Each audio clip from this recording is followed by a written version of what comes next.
What's up, everybody? Welcome back to Couple Things. And welcome to 2025, everybody. That feels weird. It really does. Happy New Year! Happy New Year. Hope you had a wonderful time with your family. Merry Christmas. Happy holidays. I do not know how 2024 is already over. What a year it was. I don't either. I feel like if I were to say like what year it is, I would say 2021. I think that just means we're getting old. Yeah. We're getting old. That's all that means. I also know like I'm starting to get to the age where people ask how old I am, and I'm like, is it 32 or 30? I don't know. I actually don't know. Yeah, and it doesn't really matter anymore. No. You're like, no, we're just in the long game of life right now.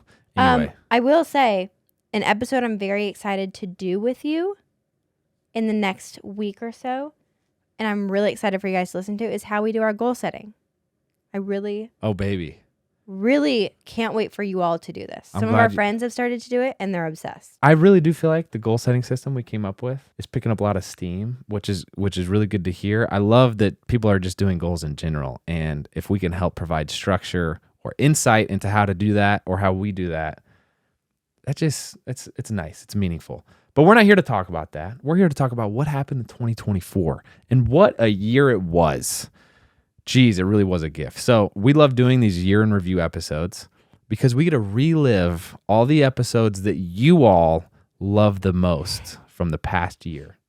And honestly, a lot of them are our favorites as well. But before we jump in, babe, you want to just walk through some of the big milestones and highlights of the year? Okay, so some milestones from 2024. I can't believe we got to do all this. We got into somewhat of a groove of having 3 kids. Somewhat of a groove. Somewhat. Will we ever get in a true groove? We went through some extensive marriage counseling. Some deep counseling. We did it deep, dude. Yes. My gosh. And individual counseling. We've shared a lot about that this past year. Also, would highly recommend counseling in general. We did a 16-week program that was like multiple hours a week with homework. It was great. Really transformative experience. It was probably 5 or 6 hours of work a week. Yeah. That was some serious business. Yeah. We went to the 2024 Olympic Games in Paris. And Shawn was a correspondent for Yahoo Sports, and you crushed it. We took all 3 kids. We went to London, Paris, Italy. We were gone for 3.5 weeks. Shawn is such a boss. I grew and found a new appreciation for my wife. She was getting asked to do so many amazing, crazy, once-in-a-lifetime things, and she was just like, no, I don't want to do it. I want to be with my family. It's like so impressive of you. Anyway. Andrew's such the ultimate hype man, though, that all of those easy no's for me, you were like, are you sure? I'm like, yeah. I'm a yes man and a hype man, but probably both. Anyway, we also got to do some really fun stuff. Shawn helped with the SpaceX launch. Dude. Polaris Dawn. This was insane. This was the craziest day of my life. So Polaris Dawn was set to launch probably 6 months prior to when it actually did. And I had the world's greatest honor of live streaming the astronauts from space so that Anna Menon, one of the astronauts, could read live from outer space a children's book that she wrote down to the St. Jude's patients. It was so cool. It was incredible. But what was crazy is that the day that it actually ended up launching, I was flying with the Blue Angels. Yeah, you got to do at the Blue same Angels. time. Yeah, literally, it was Shawn on the phone with the astronauts, and then all the Blue Angels pilots like in the next room over prepping for flying with Shawn. Yes. Really cool. Anyway, we also hosted an event called I'm Mom Summit in May in Utah. Which was incredible. We got to meet many of you wonderful people, so thank you for showing up to that. We'll see if we do an event in 2025. I'm not thinking we do, but I'm open to suggestions. We also took our team to do a mission trip in Tijuana, Mexico, which was incredible. It's something we talk about a lot. We do it every year. We took our babies as well. They're always on site to help build, but it's always one of my favorite things. And we built a home. We built a home, started with a concrete foundation and ended with drywall, electric, furnishings, everything. It was really special to do together with our family, with some friends, and with our team. We also took a family reunion with my whole family. Your whole family of 70 some people. Yes, we did. We did a siblings trip to Charleston. We also went to East Tennessee and stayed in one huge cabin together with everybody. It was like a renovated hotel that was turned into an Airbnb. It was so cool. Legitimately 70 people, all my 12 cousins, all of their kids, all of the generation above us. So my mom and her siblings. It was really fun. Anyway, we also launched a second podcast. We really kind of just adjusted the podcast format. We did. So now our interview channel lives separately than this channel, and people seem to love it. Anyway. I took Drew on a mommy-daughter trip to LA to see the Dancing with the Stars premiere, and we did it up. We had our hair and makeup done. She got to go shopping for a dress. She got to go out to dinner. It was a core memory for She sure. still talks about it. I know. We also started a renovation project that our family's pretty excited about, and Shawn is making a lot of decisions around, and you're doing a great job with that. Thank you. We well are going to done. be doing a multi-generational property and going to have apple trees and bees, and It could all end in a dumpster fire. We'll could. see. it could. Anyway, As of right now, we're not sure. Not because of the multi-generational part, but this building is a house is interesting. this is what I'm really excited about. We started writing a book. It's going to be published in 2026. We actually started last year. We sold the book this year, though, and we actually just got off a call with the writer that we're doing it with, Jimmy Soni. Shout out, he's a legend, and I can't wait. It's amazing. We're really excited about it. Something we've put a lot of heart into. People have asked us to write a book for many years, and we didn't have the why or the topic, and we do now, and we're very Excited. One that I'm very proud of, Andrew. It does not add any value to you because you are absolutely perfect as you are with, you don't need titles and other things. But Andrew is about to start his dissertation for his PhD. I'm pumped. Which I'm is actually wild. It keeps coming up in conversation. I'm like, oh yeah, I want to study that. So And bad. what's even crazier is you laugh and try to say sometimes that this was random, and it wasn't random. You start a massive project every time we have a kid. It is a trend. Yeah. I did finish 45 credit hours of coursework that then has allowed me to start and begin my dissertation. Pumped about that. We also, darling, had our 8-year anniversary. Can you believe it? No. How about that? We're really doing it big.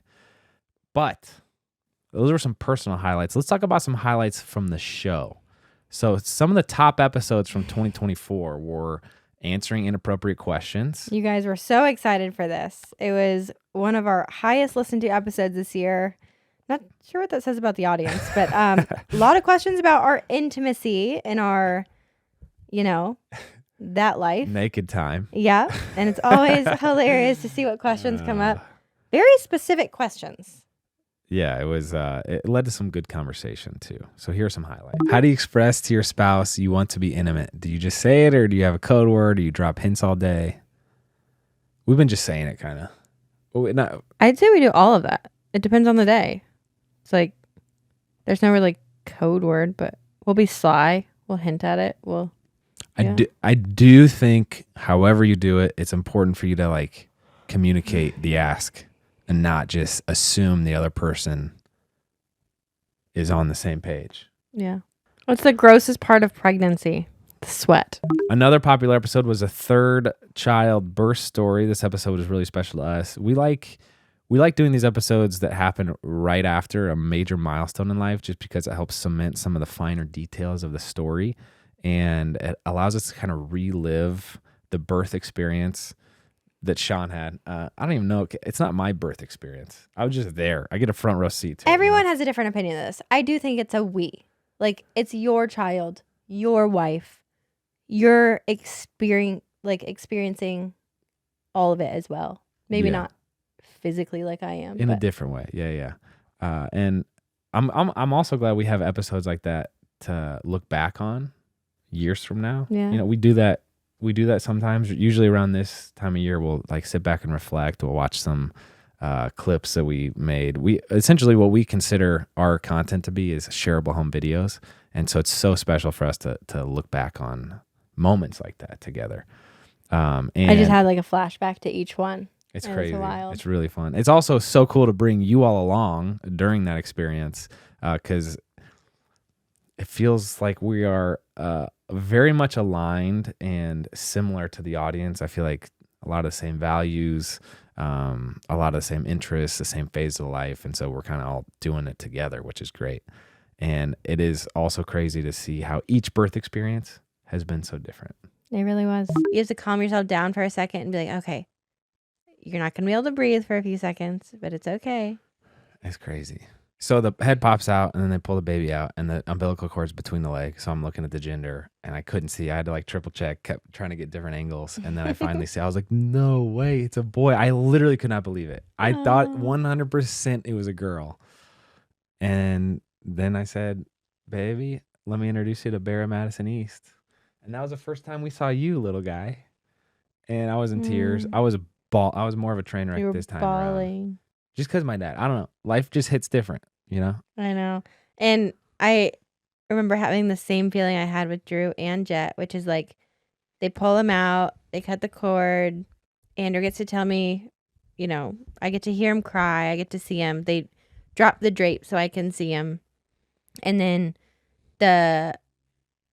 whether it's like, it's like the baby nurses, the baby doctors and baby nurses that are in the room. They take him for a second to weigh him, clean him up, wrap him up, and then lay him on my chest. And that time frame feels like eternity to me. Because you're just anxious to get your hands on him? It's just like, yeah, it's literally less than a minute by the time they get him to me, but it just feels like the end of the world. Our next two featured episodes are pretty similar. They were both about post-baby season of life. The first one was intimacy after babies. And I do feel like the questions you guys asked about intimacy after babies, I think you expected a different response. But we talked a lot about emotional intimacy and how that can sometimes be harder than physical intimacy. But we had so many questions and we really dove into that and how different seasons of life just look very different in the intimacy world. Yeah, we get a lot of questions about intimacy as parents in general. And we definitely aren't experts ourselves, but our relationship is something that we really work at. We try to be intentional and aware and reflective on. And we get to share it with you all and hear how you do it as well. So intimacy does look different in each season. I think that's important to give yourself and each other grace depending on the season. After having just talked about postpartum depression, it's like, yeah, well, of course, there's less sex in the postpartum period. Yeah. It's like there's already tension. There's so much transition. There's less time. There's more logistical concern, whatever. Yeah, I think in some ways it's almost like an engine that you need to prime first. And it's like it builds momentum is what I'm saying. So maybe the first step is sacrificial, to use your term. Not the first step. No. The first interaction is sacrificial. But then it's like, oh, hey, now we're feeling a little more connected. Next time feels less sacrificial. And the momentum builds. So, but getting to that first one, or actually the first, like, I don't know, let's just say 5 doesn't feel super romantic. No, you just gotta like work on it. Another episode that was popular is getting through the roommate phase. It was a topic that we worked on for a while after having our third kid, because it really is tough to get out of the roommate phase as parents of young kids. By that we mean just like coexisting together instead of living together and like being a family unit. There is a phase, I think it's a phase that is common to experience, where you're just like doing the tasks, doing all the chores, cleaning the bottles, doing the diapers, taking out the diapers, taking out the trash, taking the kid here, X, Y, and whatever. And you get to be more focused on being mom and dad instead of husband and wife. Yeah. And so the roommate phase can really easily fall into place because of that. Yeah. And this was a topic from the listeners, and we resonate with all of you on this, which is why we love doing episodes like this. We love hearing your feedback. Please, if you're listening on YouTube, there's a comment section, which is phenomenal. We also are really adamant on reading and responding to DMs. And we have actually like a team that helps us do that so that we don't miss anything and can help out or kind of surface some of these concepts as best we can. And also, we're saying we don't have a perfect relationship ourselves. So we do love constantly being able to address how things like this are going, like the roommate vibe in the house versus husband wife, and it allows us to have open communication. So I'm grateful for that. I would say we did. Go through the roommates phase. Explain what the roommates phase is for those listening, and myself. I think the roommates phase is natural to happen after a baby. You go from being husband and wife pre-baby to being just mom and dad who are working on taking care of a little baby, and your life gets really full and filled with like the new life that you're trying to figure out. So instead of being husband and wife, you're only mom and dad. And so you kind of forget about the husband and wife side. So it's like roommates, like you're sharing a house, you're raising a kid together. You're trying to figure out, hey, who's going to do the dishes tonight, or, break down the chores. And it's less of a romantic friendship, maybe. Mm-hmm. It's more like business and getting back to the like lovey-dovey husband and wife, and seeing your spouse as like not just dad, not just like, oh, here's your list of things that we have to get done today. You're sleeping with the baby, I'm sleeping with the bigs. Make sure you get the groceries. Like, it's roommates. It's just like a list of to-dos. Next. Postpartum depression. This is one you guys asked about a lot. Asked us to cover and talk about. And it took us a while. It took me a while to get to a place to talk about this. It was very vulnerable for us to do. I started bawling. You started bawling. I think this was truly the first kid and postpartum experience where I experienced postpartum depression. So sharing how that felt and how to put that into words. And Andrew and I truly like kind of talking about it for the first time was a very eye-opening experience for both of us. I think we tried to film this episode many times, and I think we were still in the middle of it. Mm-hmm. But when we finally filmed it, I felt like I had gotten past it and was able to like reflect. And it was. I will say, for any mom out there going through postpartum depression, hang in there. I promise it gets better. Please ask for help. Please share how you're feeling with someone close to you so they can support you. And asking for help does not mean like you're not strong enough to get through it. It just means you have someone who can help cheer you on and speak truth into you. That's good stuff, babe. I'm proud of you. We hope that episode encourages any of you. Please send it to anyone going through it, because you will truly see, like, it's not just a mom talking about something she knows about it. Like, you can see in that episode, it is truly something we lived through. Yeah. Yeah. I think having a baby in the winter was harder because I was just fighting for my life trying to figure out this little guy. And we were butting heads a lot because like I was the only one at the time who could like calm him down because I was nursing him, which was also really, really difficult. And I just remember there were so many times where like you guys would be outside playing in the snow and I'd be inside with him and he'd be screaming bloody murder, and I'd finally get him to sleep, and I was just like, oh, I just wish I could go like play with you guys. And it just like the isolating feeling was really difficult and didn't help. And there was this like frustration in myself of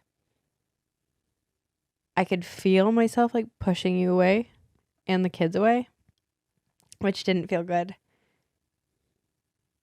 But there was also this feeling of I felt like I was like neglecting myself a lot, trying to put in so much effort to take care of him that I was like making myself worse. And I didn't even have the space to, at the time,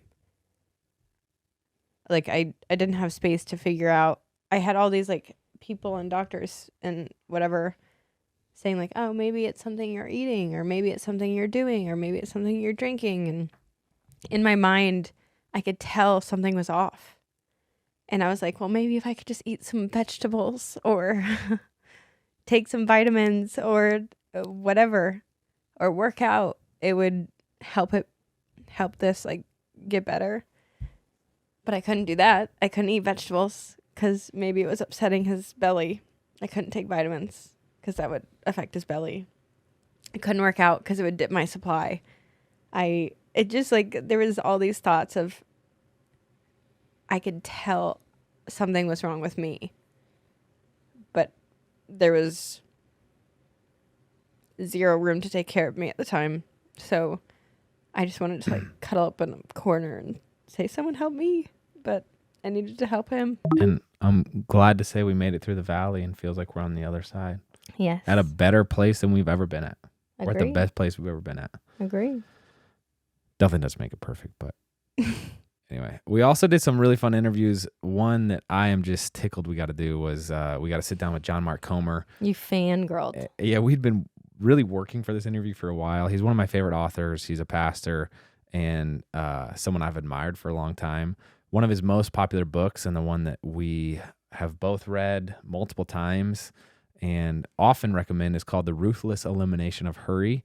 It really was a game changer for us and how we view our work-life balance, how we view our family life, our careers, just kind of the structure and operating system of life, it feels like, as an adult, you know, where you set your own schedule and, okay, why is taking Sunday off maybe a good idea? Or, you know, different rhythms that we establish as parents, as husband and wife, as entrepreneurs, whatever. But John Mark is so wise, and we got a lot of positive feedback from you all. And if you haven't read his book or listened to the episode, check them both out. It was really fun. It was an honor. All of us want to be happy. The reality is, though, that none of us know exactly how to be happy. We all want to live, you know, what in the Western world would be called the good life. But we're born kind of without a map or a set of directions for how to get there. And so I think God built interdependence into the human soul. I think it's because you see that in God himself, in the Trinity of Father, Son, and Holy Spirit. So God built us in our unique wiring as human beings to need other people. So I don't think so much the problem is that we search outside of ourselves for help and wisdom and guidance. I think that's humility and wisdom, not a bad move. Next up, Steven Nedorozic. Wow. This is one of our favorite interviews we have ever done. Didn't know what to expect because we hadn't met him. He is who you might recognize as the pommel horse guy, who was also on Dancing with the Stars. And in my opinion, during the finale should have won based off of his performance. His finale was so good. But we had the honor of watching him at the Olympics and then on Dancing with the Stars and then having him live on the podcast right before the finale. And we fell even more in love with him, just getting to really figure out who he is and how he operates and how he thinks and what he thinks of the world and how the world perceives him and what he's done for kids and people all over the world with being such an icon, I think was really cool. Yeah. We liked him before the interview. I think we liked him even more after. Yeah. He's got a lot of wisdom, Steven. So what would you tell this generation of kids who are going, whether it's towards science or going into school or a new sport, what is the message you'd have for them? I mean, in general, just like find what you want to do and go after it. Like, don't make excuses for yourself. Just like find something simple. For me, when I was growing up, like I wanted to be able to do like a hard skill on pommel horse. It was called a flop. And it probably took me 3 years to be able to actually do it. But like I put in extra work every single day to be able to do it. And I think in general, like growing up especially, you are so much smarter than you think you are. Like kids, they have the malleability of their brain. They can really learn things so much better than anyone else. Like if you as a child wants to learn a Rubik's Cube, you could do that in a week. You could learn how to do a Rubik's Cube in a week easily. And I just think like for any kid that's growing up, just like find what your dream is and make a plan, go after it. And in general, that's kind of just how I've gone through life too. that was a fun one. We also interviewed Hillary Scott, which is the first interview we did on that second podcast, the interview podcast. And Hillary's a lead singer of the band Lady A. She's a pretty big name. Are we, like, really well established? Best friends now? I think, yeah. I mean, we've gone to a couple parties with her. We got to do our double outings. date. I Hillary. agree. But we talked all about family life, work balance life, traveling while being a mom, ambition as a mom, and honestly, she's just so relatable. I like her perspective. It was a special first interview, and we're glad that it resonated with you all as well. Yeah. I think that, when I get asked, how do you make it? How'd you make it? Tell me something, and give me some advice. I mean, I think you do something towards your goal every day. I think you have to, whether it's sitting down to write, whether it's picking up an instrument, whether it's practicing piano, whatever it may be. I think to do something towards your goal is important for sure. And I think having people who walk alongside you with those same disciplines is important. Because, as a creative, I'll say this, like my bandmates they are a lot more regimented in their day-to-day routines. That's something that I feel like I'm going to be searching for myself for the rest of my life. And so having people alongside me who that is more in their nature is helpful. I think identifying what your strengths and what your weaknesses are, and then collaborating or walking alongside people who make you better would be my advice and what I would say I've tried to do. And some of it has just been the grace of God, just like who he's placed me next to. Same with my husband. There's all of the things that I look at him and I'm like, how are you so disciplined? How are you so organized? Like, help me. He's looking at me saying, how do you do, whatever he would say I do. That's us. Live from Paris. This one was fun. This was so cool because we got to record it literally live from the Paris Olympics, which I think we'll be able to even go back and listen to and be like, wow, can't believe everything that was going on. Because it was such a blur, but so beautiful. Olympic years are absolutely insane for us because work gets to be so busy, and trying to balance that with actually like enjoying an Olympic year as well as like fangirl nerds and alum, I think is really special. But being able to take our whole family there with us, we got to take my mom and Andrew's mom, all 3 babies. We got to experience so many like life-changing moments, especially through the eyes of our children. There was a couple full circle redemptive moments too, it felt like, Yeah. You have a lot of stories intertwined with the Olympics, and this felt like a good story to weave in. So I'm glad we were able to do it together. Being able to sit during the all-around competition in the stands, in the nosebleeds, which I actually thought was so special, the fact that we were there, with my mom, with my husband, and with my daughter, and watch Simone Biles make history and Suni Lee, it was absolutely incredible. Yeah, that was a lifelong memory for sure. A lot of people think the Olympics are like the Super Bowl, where you have a stadium and you have activities around it and kind of you can go there and get the vibe. The Olympics in person, it's really hard to get the vibe because they take over an entire city or an entire country or like regions to spread out so many events over the course of 3 weeks that logistically you're never like seeing, how do I word this? You're never seeing like the Olympics as a whole.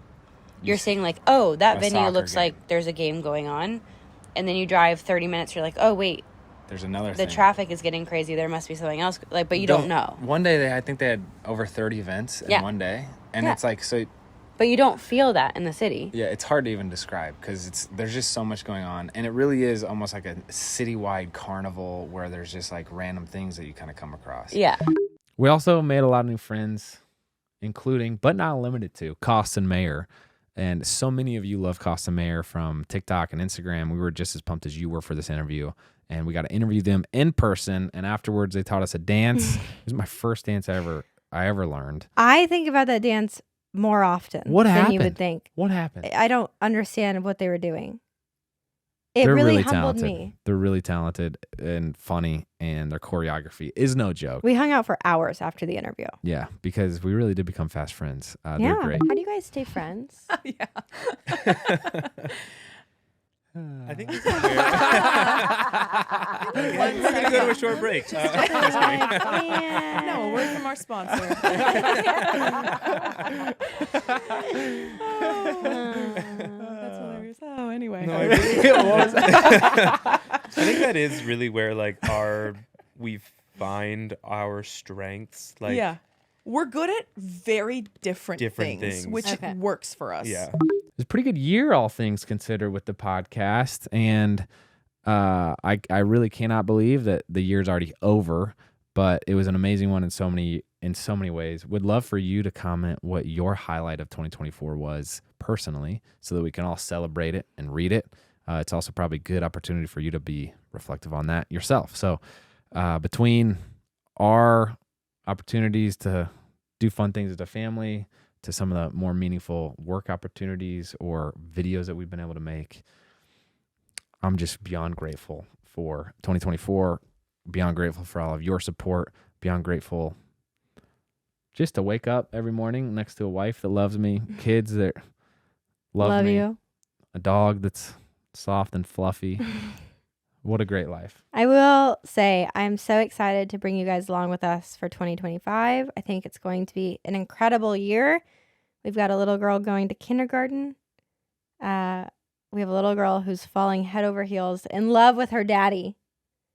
And I'm so excited to see how that flourishes. Jetman just growing into his own, and Bear becoming a little toddler. We're going to do some massive world travels to the southeastern hemisphere of the world with our family. I think it's going to be a special one. I can't wait. Can't wait to do it with you, baby. I'm so pumped, and I love you. I love you. If this is your first episode that you're listening to, then this might be a fun one to learn about what we're all about, because we do some interviews here. We have some deep conversations. We have some shallow conversations, but we have fun through it all. So maybe if you enjoy this one, then stick around for next year. Subscribe to the show. Give it a rating so you don't miss any of the future episodes we do. But welcome regardless, and we hope you enjoy this one.